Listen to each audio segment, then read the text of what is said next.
Basically gastroenterologist దగ్గర ulcer అనగానే పొట్ట లోపల ఒక పుండు పడటాన్ని అల్సర్ అంటాం జరుగుతుంది. అన్నవాహికలో అంటే ఈసోఫేగస్లో కింద భాగంలో కానీ, పొట్ట లోపల అంటే స్టమక్లో కానీ, చిన్న పేగులోని మొదటి భాగమైన డియోడినంలో కానీ పుండ్లు పడితే దీన్ని మనం అల్సర్ అంటాం జరుగుతుంది. ఈ అల్సర్కి ముఖ్యమైన కారణం మనం చెప్పుకోవాల్సింది హెలికోబ్యాక్టర్ పైలోరీ అని ఒక రకమైన బ్యాక్టీరియల్ ఇన్ఫెక్షన్ వల్ల. ఈ హెలికోబ్యాక్టర్ పైలోరీ అనే బ్యాక్టీరియల్ ఇన్ఫెక్షను దీర్ఘకాలికంగా పొట్ట లోపల ఉండి నెమ్మదిగా పూత కలిగిస్తుంది. దాని తర్వాత దీన్ని ట్రీట్మెంట్ సరైన సమయంలో చేసుకోకపోతే అల్సర్కి కారణమయ్యే అవకాశం ఉంటుంది. 80% నుంచి 85% మందికి అల్సర్కి ముఖ్యమైన కారణం ఈ హెలికోబ్యాక్టర్ పైలోరీ ఇన్ఫెక్షన్.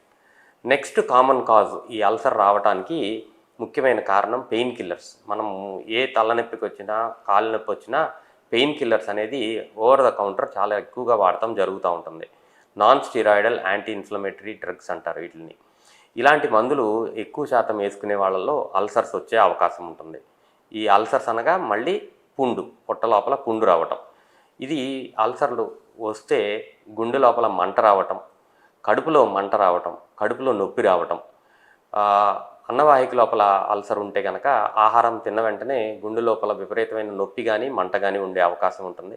అదే స్టమక్ లోపల గ్యాస్ట్రిక్ అల్సర్ ఉంటే మనం ఆహారం తిన్న వెంటనే విపరీతమైన నొప్పి ఉండే అవకాశం ఉంటుంది.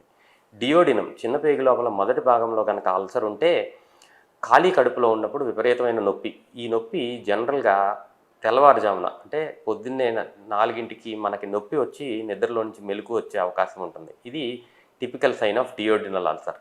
ఇలాంటి సిమ్టమ్స్ మనకి అల్సర్ ఉంది అనేది తెలియజేస్తుంది. ఇలా ఉన్నప్పుడు కంపల్సరీ మనం ఎండోస్కోపీ చేసుకుని ఈ అల్సర్ ఉంది లేనిది నిర్ధారణ చేసుకుని హెలికోబ్యాక్టర్ పైలోరీ బ్యాక్టీరియల్ ఇన్ఫెక్షన్ ఉందో లేదో నిర్ధారణ చేసుకుని దీన్ని ట్రీట్ చేస్తే కంప్లీట్గా తగ్గిపోయే అవకాశం 95% నుంచి 99%లో ఉంటుంది. సో అల్సర్ వస్తే తగ్గదు, ఇది జీవితాంతం మనతో ఉంటుంది అనే ఒక రకమైన అపోహ చాలా మందిలో ఉంటుంది. అది తప్పు, అది కరెక్ట్ కాదు. అల్సర్ని సరైన టైంలో ట్రీట్మెంట్ చేసుకుంటే కంప్లీట్గా తగ్గిపోయే అవకాశం ఉంటుంది.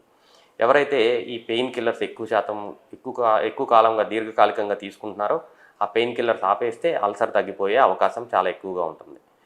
ఈ మధ్య కాలంలో ప్రాబ్లం ఏంటి అంటే ఓవర్ ద కౌంటర్ ఏదో ఒక రోజు నొప్పి వచ్చిన రోజున ఒక 4 రోజులకి అలా ఓవర్ ద కౌంటర్ మెడికేషన్స్ తీసుకుని ఈ ప్రోటాన్ పంప్ ఇన్హిబిటర్స్ అనే ట్యాబ్లెట్స్ తీసుకుంటారు. టెంపరీ రిలీఫ్ రాగానే ఈ అల్సర్ నిర్ధారణ జరగదు, పర్మనెంట్గా ఈ క్యూర్ అవ్వకుండా ఉండే అవకాశం చాలా ఎక్కువగా ఉంటుంది.